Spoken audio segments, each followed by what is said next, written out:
11:11 সময় আজকের মাননীয় প্রধানমন্ত্রী আমাদের অহংকার জনাব তারেক রহমানকে আজকের যে জেআইসি সেলটি আমরা পরিদর্শন করেছি তারই কোনো একটি কামরায় তাকেও কিন্তু সেখানে আনা হয়েছে, তার উপরে নির্যাতন করা হয়েছিল। জেআইসি নামক যে প্রতিষ্ঠানটি এইটি ছিল মানুষকে ধরে এনে সেখানে বন্দি করে রেখে তাদের উপরে যে অত্যাচার এবং নির্যাতনের যে একটা সেল, যেটা পরবর্তীতে সর্বজন পরিচিত আয়নাগর হিসেবে পরিচিতি পেয়েছে। সেখানে কি অমানবিকভাবে বন্দীদেরকে ধরে এনে দিনের পর দিন, মাসের পর মাস, বছরের পর বছর রাখা হয়েছে, সেই নির্মম চিত্র আজকে এই পরিদর্শনের মধ্য দিয়ে কিছুটা অনুভব করা গেছে। আপনারা জেনে থাকবেন যে আজকে যে জেআইসিটি, এখানে কিন্তু আমাদের ব্রিগেডিয়ার আজমি সহ অনেক বন্দীদেরকে এই জেআইসিতে রাখা হয়েছে। দিনের পর দিন তাদের উপর অত্যাচার নির্যাতন করা হয়েছে। আরও একটি বিষয় দেখবেন, 11:11 সময় আজকের মাননীয় প্রধানমন্ত্রী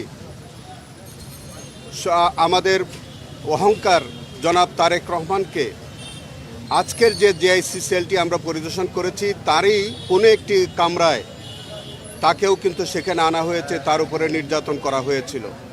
এটাও কিন্তু আমাদের ইনভেস্টিগেশনে বিভিন্ন সাক্ষীদের মুখের বর্ণনা থেকে সেই তথ্যও পাওয়া গেছে এবং পর্যায়ক্রমে এগুলি বিচারের রিফ্লেকশন হবে। আমরা এই জেআইসি নামক যে প্রতিষ্ঠানটি, যেটা আয়নাগর হিসেবে পরিচিতি পেয়েছে, আমরা বর্তমান সরকারের কাছে অনুরোধ জানাবো বাংলাদেশে যাতে আর এইরকম কোনো টিএফআই সেল অথবা জেআইসি সেল বা তথাকথিত সেই আয়নাঘর নামে যে সেই রকম যাতে কোনো আয়নাঘর আর ভবিষ্যতে প্রতিষ্ঠিত না হয়। বাংলাদেশের কোনো নাগরিক যদি কোনো অপরাধ করে থাকে তাকে অবশ্যই আইনের আওতায় আনতে হবে এবং তাকে বিচারের সম্মুখীন করতে হবে।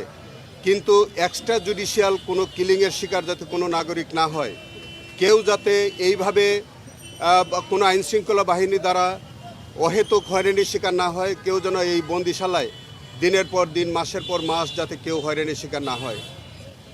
বিগত সরকার শেখ হাসিনার নেতৃত্বে একটি অমানবিক রাষ্ট্র কায়েম করা হয়েছিল, যেখানে কিছু সংখ্যক অতি উৎসাহী আইনশৃঙ্খলা বাহিনীর সদস্যরা সরকারের কিছু অসৎ উদ্দেশ্য বাস্তবায়নের জন্য এই আয়নাগর নামীয় টর্চার সেলগুলো বাংলাদেশে প্রতিষ্ঠা করেছিল। সেখানে বিভিন্ন রাজনৈতিক দলের নেতৃবৃন্দ, বিভিন্ন ইসলামিক সংগঠনের নেতৃবৃন্দ, যারা মতপথের ভিন্ন ব্যক্তিত্ব ছিলেন, তাদেরকে ধরে এনে অনেক মানুষকে সেখান থেকে পরবর্তীতে গুম করা হয়েছে। সেই গুমের অনেক ভিকটিমদের আমরা কিন্তু এখন পর্যন্ত তাদের হদিস পাইনি। অনেক ভিকটিমদেরকে সেখানে মাসের পর মাস, বছরের পর বছর আটকে রাখা হয়েছে, তাদের উপরে অবর্ণনীয় নির্যাতন করা হয়েছে। আপনারা ইতিমধ্যে জানবেন যে এই টিএফআই এবং জেআইসি সেলের সম্পৃক্ত যেসব কর্মকর্তারা ছিল তাদের অনেকেই বিচারের আওতায় আনা হয়েছে এবং তাদের বিচার চলছে এবং ভবিষ্যতেও যাদের সংশ্লিষ্টতা এইভাবে পাওয়া যাবে তাদেরকেও এই অমানবিক ঘটনার জন্য বিচারের সম্মুখীন করা হবে। সেটা আমি আপনাকে বলি যে আপনারা দেখেছেন বা অনেকেই আমাদের সাথে যারা গেছেন দেখেছেন, সেখানে প্লাস্টারে অনেক সময় পরে, এই ঘটনার পরে 5ই আগস্টের পরে নতুন করে পেইন্ট করে দেওয়া হয়েছে। অনেক জায়গায় সিমেন্ট দিয়ে এবড়ো তেবড়ো করে ওয়ালগুলো আগের যে অবস্থাটা সেটা নষ্ট করে দেওয়া হয়েছে। কারণ হচ্ছে যে তারা অনেক বন্দীরা তারা লিখে রাখতো, যেমন আমাদের হুম্মুম কাদের চৌধুরী, তাকেও কিন্তু এই জেআইসি সেলে বন্দি করে রাখা হয়েছিল। তিনি কতদিন বন্দি ছিলেন তার নিজের হাতের একটা লেখা ছিল এবং HQ/C নামে একটা প্রতীকী ব্যাপার ছিল, সেটি কিন্তু তারা সাদা রং করে প্লাস্টার করে দিয়েছে।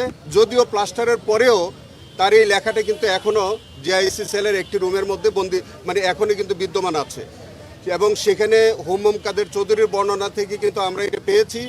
তার সাথে তার বর্ণনার সাথে যে জেআইসিতে যে রুমটি, এটার হুবহু মিল পাওয়া গেছে এবং এরকম অসংখ্য তারা যে এভিডেন্স তারা স্ক্রিন করবার জন্যে তারা যে একটা অপচেষ্টা করেছে পরবর্তীকালে, সেটা কিন্তু টিএফআইয়ের মতো জেআইসিতেও এইগুলো আমরা পেয়েছি। আমরা এগুলো সিলগালা করে রেখেছি। বিচার শেষ না হওয়া পর্যন্ত হয়তো এগুলো আমাদের কাস্টডিতে থাকবে।